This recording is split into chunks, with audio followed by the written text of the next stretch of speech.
On today's episode of the Deer Park Roundtable, we are talking Parkers. I'm joined by Director Sara Godwin, who gives us the inside scoop on the longest-running high school variety show in Hamilton County. So this is my, either as a performer or a staff member, this is my 22nd Parkers this year. A proud Deer Park alum and longtime English teacher, Sara has spent more than a decade inspiring students in the classroom. So we have teachers that have taught multiple generations, and I think that really makes an impact. But beyond her passion for literature, she's also the creative force and caretaker of one of Deer Park's most beloved traditions. I was sitting in rehearsal yesterday, and there were performers up on, actors up on stage getting into costumes, and opening kick line was sitting in the audience in their costume, and I'm looking around and there's just kids doing stuff and they're so excited, and I was like, this is what I do.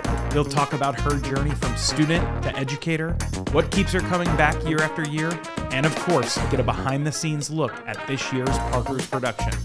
Let's get into it. Welcome to the park, where the stories of our incredible staff and faculty go beyond the classroom. From their passions to their personal journeys, we're diving into what makes our Deer Park community truly unique. This podcast isn't just about their roles as educators, it's about who they are as individuals, the lives they lead, and the impact they make both inside and outside of school walls. This is the Deer Park Roundtable.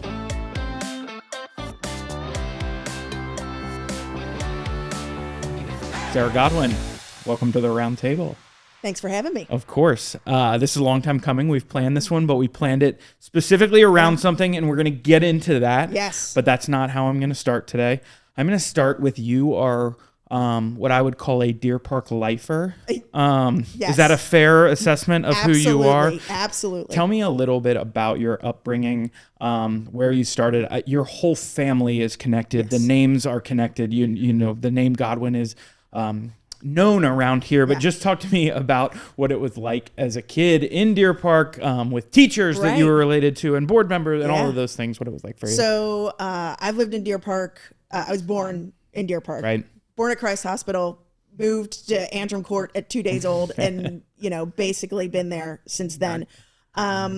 So graduated from Deer Park, 1995, and I was very lucky to be in a family that the house I grew up in dedicated themselves to public education, specifically at Deer Park. And my parents were amazing role models in that way.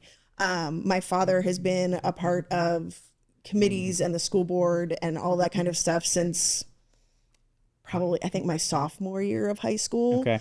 And my mother started teaching at Deer Park when I was in 5th grade as an aide. And then when I was in high school, she got a full-time teaching gig, teaching 6th grade. And they very much modeled to me the idea of giving back to the community that you're in. Yeah. And so I grew up feeling knowing that was an important thing.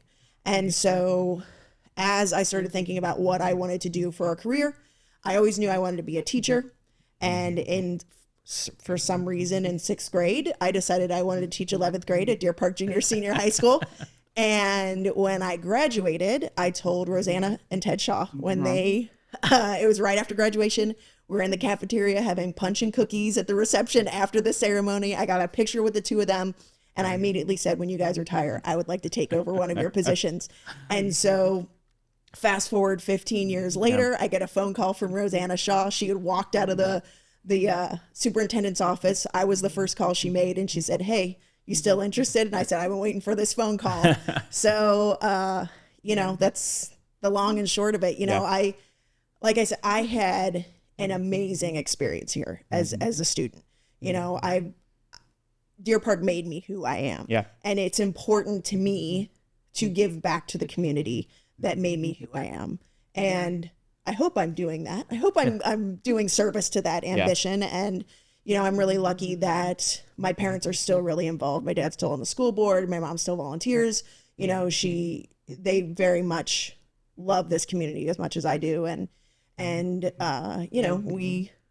we want to make this place better every day. And I hope we're able to do that. Yeah. When you came out of college, you did go teach somewhere else for a very short amount of time, right? Where you were at Mount Healthy. Yeah. So not that you have a ton of perspective necessarily from that point, but you do from a question standpoint of like, what is it about Deer Park that is so special about this community? You know, having seen it outside perspective, but then just being here for as long as you have. Yeah. So I taught, I worked at a school in North Carolina for a while as well. And then I came back to Cincinnati, got my master's degree at Xavier, and taught at Mount Healthy for 3 years.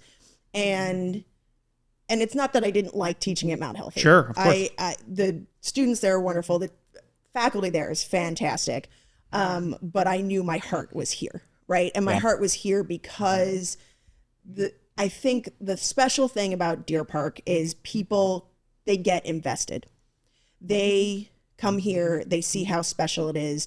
Because we're small, we are able to connect not just with our students, but with our families, right? And so, and we have teachers here that stay here for their entire careers. So we have teachers that have taught multiple generations. And I think that really makes an impact, because when you can say to a kid, hey, you know, I understand where you're coming from. I understand the family that you come from. I understand the community that you live in. And it really allows us as professionals to get to know our students on a level that isn't necessarily available in other districts, you know. And I think there's something special about the fact that Deer Park has so many alumni that work here. You know, I've been lucky to teach a number of people that are now my coworkers. And I've been lucky enough to teach with many people that were my teachers. And, you know, a lot of them, when I first started, they are the reason I became, like Joe Vetter is part of the reason I became a teacher. And to get to work with him on a professional level is absolutely amazing. And I hope that people like Lauren Troxell and Jamie Baker and Carolyn Sullivan, you know, they feel the same way. They, you know, we could teach anywhere. We choose to teach at Deer Park. And it's because of those relationships that we have with the community, with the students, with the parents, that make our jobs as fun and rewarding as they are. Awesome. You have seen a ton of change in this community over, you know, the better half of your life, better part of your life. I wasn't going to do that, but no. What are the things you remember from your childhood that are bygone eras of Deer Park that you really enjoyed? I mean, I still, you know, they may not be the same as they were when I was younger, but I still see them there. You know, like when I go to the homecoming parade, it's different people, it's different floats, but it's the same vibe. Like it could be the homecoming parade from when I was in school. You know, it's the same with, you know, Scarlet and Gray Day. Right. I go into that gym. You know, when I was in school, we had posters floor to ceiling, right, covering every wall.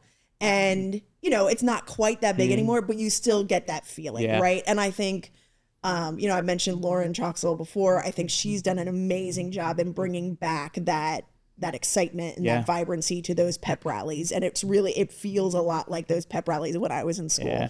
And, you know, and obviously the marching band, right? I was in band when we started going to state. 30 years later, we're still doing it. So, you know, the program's grown, it's changed, it's matured a lot. It's become much more, maybe not much more, but it's very professional now. We have a lot of professional musicians that work with us. And it seems like the roots and the seeds were planted when I was in school and they're really blooming now. Like the foundation was set and it's been able to grow into something beyond anything that the people who started these programs could have imagined. You know, I look at pictures from Parkers, you know, 40, 50, 60, 70 years ago, and you can see it's the same show, but in a lot of ways it's not. But at its heart, it's still a celebration of the students in our community and what they are able to do. And that's really what we are all about here at Deer Park, is celebrating our students and celebrating our families and finding those avenues to make them shine, not just in the classroom, but on the court and on the football field and on the, you know, on the baseball diamond, on the volleyball court, on the stage, wherever, you know. And that's what really makes my job something that I love, is that I can give those I can help facilitate those experiences for our students. Very cool. All right, I'm going to switch to Parkers here in just a second, but I do have to ask this question and see it. When you went to school here, I have to know the answer. Are you a Holmes kid or a Howard kid? Oh, I'm a Holmes kid. You're a Holmes kid. I'm a Holmes kid. Yep. As is my husband. Okay. Very cool. As are both my children. Both my children had at least one class in this building. That's true. Henry. Okay. Yeah. It's just, that's it's a bygone era of getting to ask people that question anymore. Yeah. And as beautiful as the Amity building is, and we love that the kindergartners are over there, but it's a great one. I'm a Holmes kid. All right. Let's talk about Parkers, because that's really why you're here. We're coming up on it. Yep. There's so much work that is put into this, and I'm going to let you talk about that. But I want to start. Nobody that watches this is going to not know the answer to this question. But if there's one, let's get him the answer. What is Parkers? Just tell me what it is, what people can expect when they show up on Friday or Saturday night. Right. So the official line is, and this is one of my favorite phrases in the English language, Parkers is the longest running high school variety show in Hamilton County with live music, right? This is 79 years, right? Yeah. But it's a variety show, but that doesn't encapsulate, it doesn't capture what that show is. It's, you're going to come in your seat, you're going to see a show created, with the help of the adults on the staff, but it's really student created in a lot of ways. We have our acts that come back every year: swing dance, jazz dance, opening choir, the kick lines, all of that stuff that we have every year, color guard, jazz band, but everything else is 100% student led. All the skits, the small dance acts, the solos, the duets, all of that is student created. And I think that's what makes this show so special, is that it's the students putting themselves forth to show the world what they are capable of doing. And it looks different every year. And every year it's a little bit, it's got its own personality, but it's at its heart, it's a show by and for our students and by and for our community.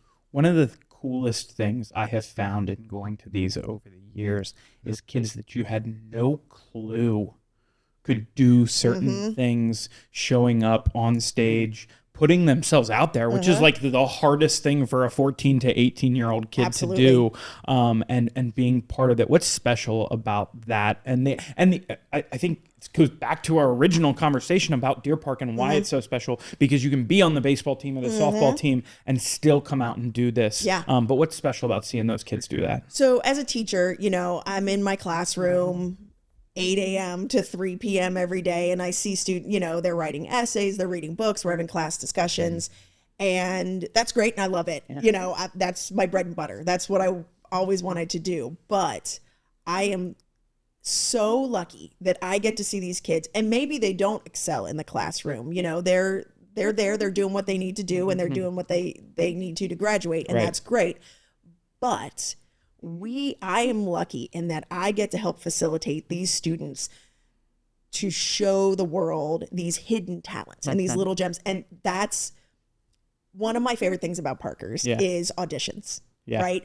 Because I'm sitting in the auditorium and you have kids coming in and I'm like, oh, okay, what do we got coming here? And they amaze you. It's the skits are funny. The vocals are like, kids will come in and be like, where have you been?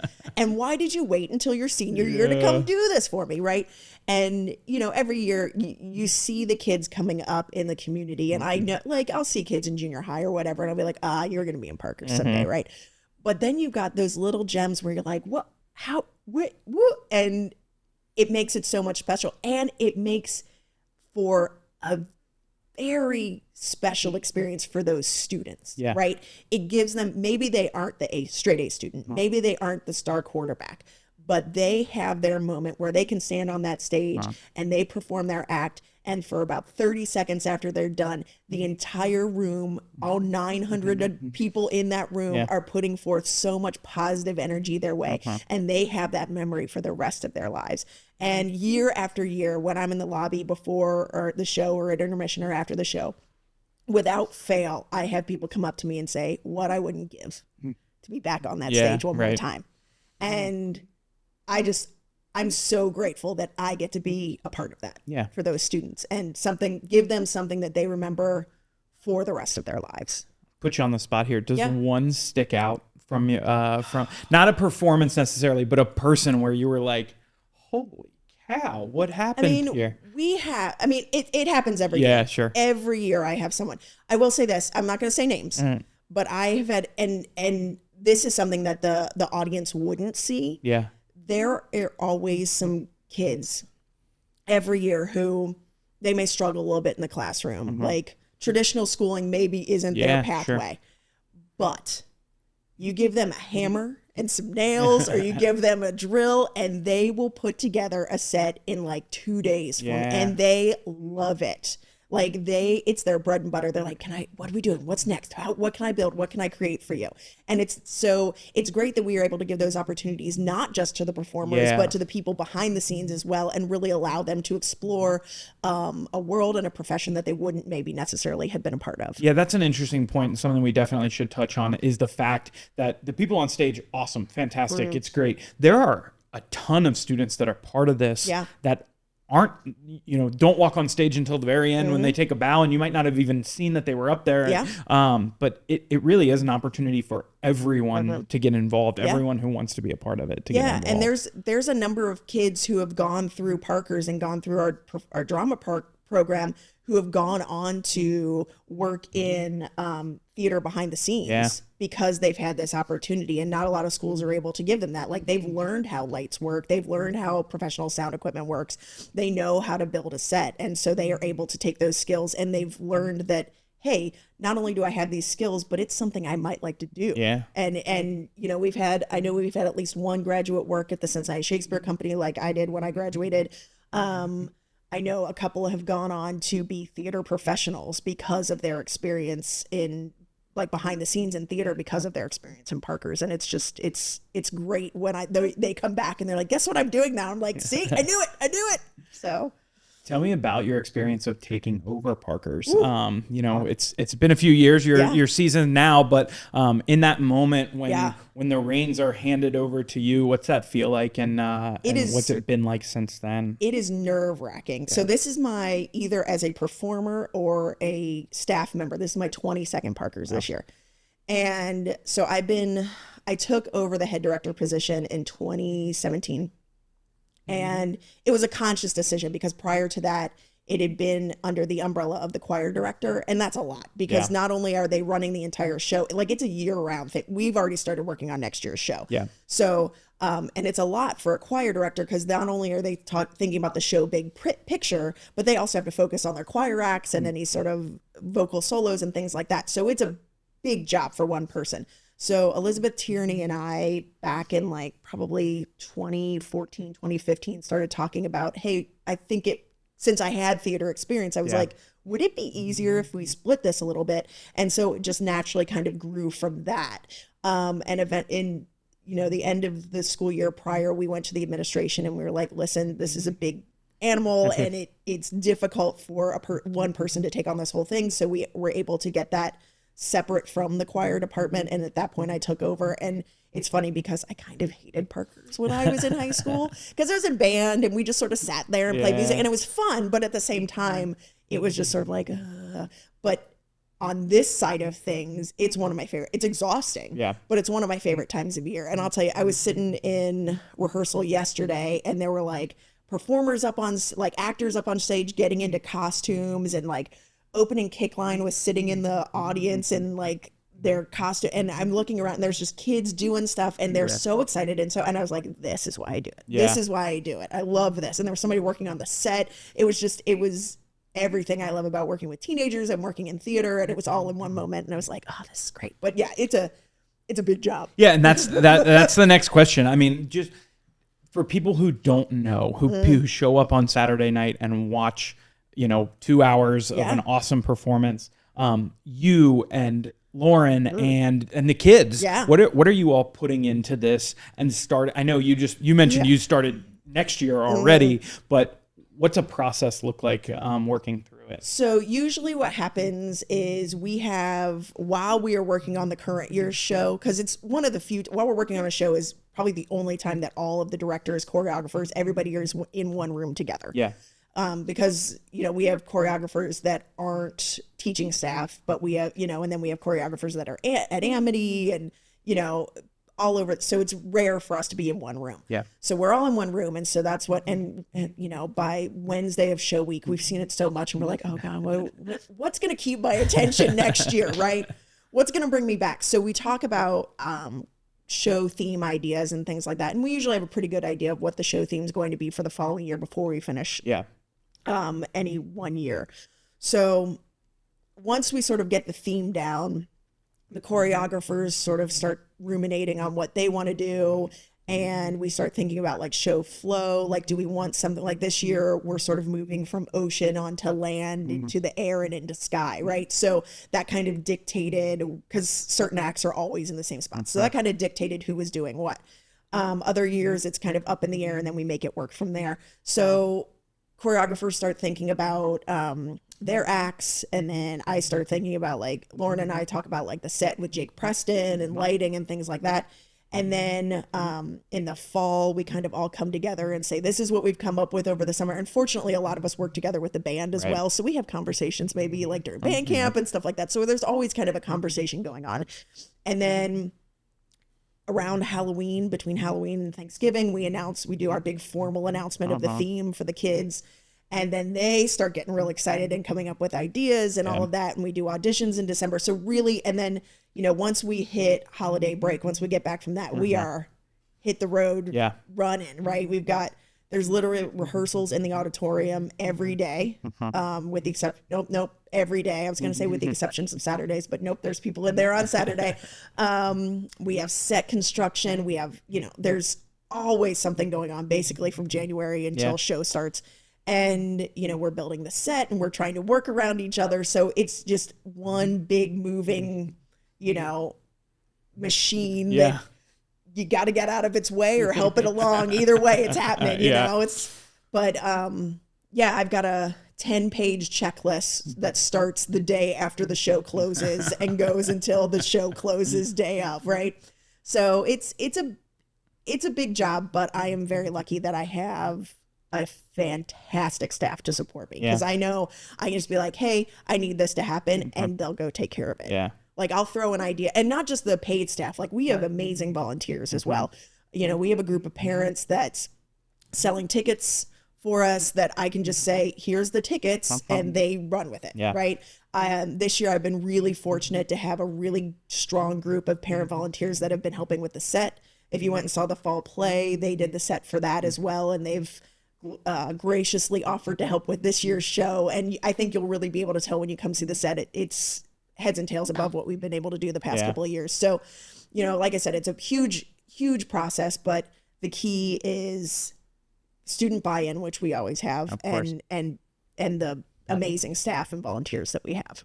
All right, no spoilers. Okay. But talk about this year. What are we going to see? Okay. You kind of alluded to the theme a little bit, but if you haven't heard anything about it, what can we expect this year? So our theme is the Great Frontier, right? So the idea is areas on the planet and out in the solar system that at one point were difficult for humans to get to. So, and we're moving from the ocean up into the sky, right? So we're opening up the show with lots of water-based acts. We've got some mermaids, we've got some fishes, we've got some nature documentaries. We move into, the forest and the mountains. Swing dance is going to be very exciting this year. Not going to give anything away, but it's a different style of swing than they've done before. Okay. So it's been a little bit of an exciting adventure for them to learn new types of choreography. The choir acts are on point. The tenor bass choir, they're coal miners. So we're going to have some coal mining. We've got some mountain climbers. We've got, pilots while we're taking flight into the air. We've got some aliens and some space theme. We've got a little bit of Star Wars in there. And so it's just an adventure through different frontiers that we've that humans have managed to make our way into. And It's pretty fun. I'm excited for it. I haven't even seen the whole show yet in its entirety. That'll be coming up here soon. So I'm excited to see it. Very cool. How can people get tickets? When is it? What times? Both tickets and the shows themselves. So tickets go on sale Saturday, the April 12th. Yep. April 12th from 9 until noon in the lobby of the auditorium. And then we'll also be selling tickets on the 17th of April and the 22nd of April from 6 p.m. to 8 p.m. in the lobby of the auditorium. And then we'll have tickets available before each show. New show times this year, everyone. 7:30 for evening performances. So Friday the 25th and Saturday the 26th at 7:30. And then 1 p.m. on the 26th, Saturday the 26th for the matinee. But there should be tickets available before each show. And it's going to be a good one. I'm excited. Looking forward to it. All right. We're going to close up here, but I got one last question, non-Parkers related for you, that you know the graduation speaker this year pretty well. Pretty well. You know, it's every year we've been really fortunate to have some incredible keynote speakers for graduation, but tell me about this one. So this year's graduation speaker is Dr. Laura Grace Godwin, my older sister. She is she's a professor of theater history and theater, practical theater at Christopher Newport University in Newport News, Virginia. She's been working in academic and professional theater since she was in high school. She's actually the reason I got into theater. So she's it's a kind of a whirlwind spring for her. She's coming to do graduation here, and then she's heading off to England to teach some theater classes there. She's also in the second year of running the James River Theater Company, I think is what it's called. The university she works for has started a classical theater program summer theater program that she has spearheaded. So very cool. They're getting ready to do their second season. So she's got all sorts of stuff coming up, but we're excited to have her. You know, I've been very lucky to be friends with a number of the graduation speakers.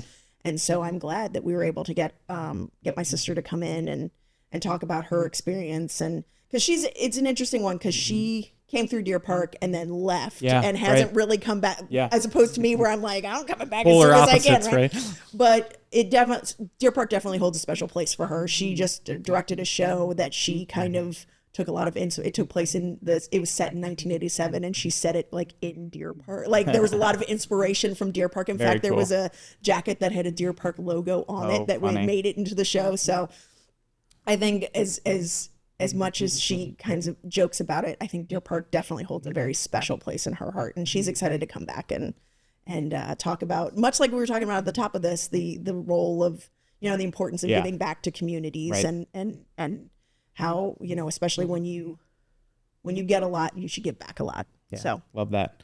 All right. Well, thank you for doing this. As always, we are obviously looking forward to Parkers. I am too. Coming up here. I'm excited for graduation to see your sister as well. So thanks, Sarah. Absolutely. And appreciate you being here. Yeah, thank you. We'll see you all at Parkers.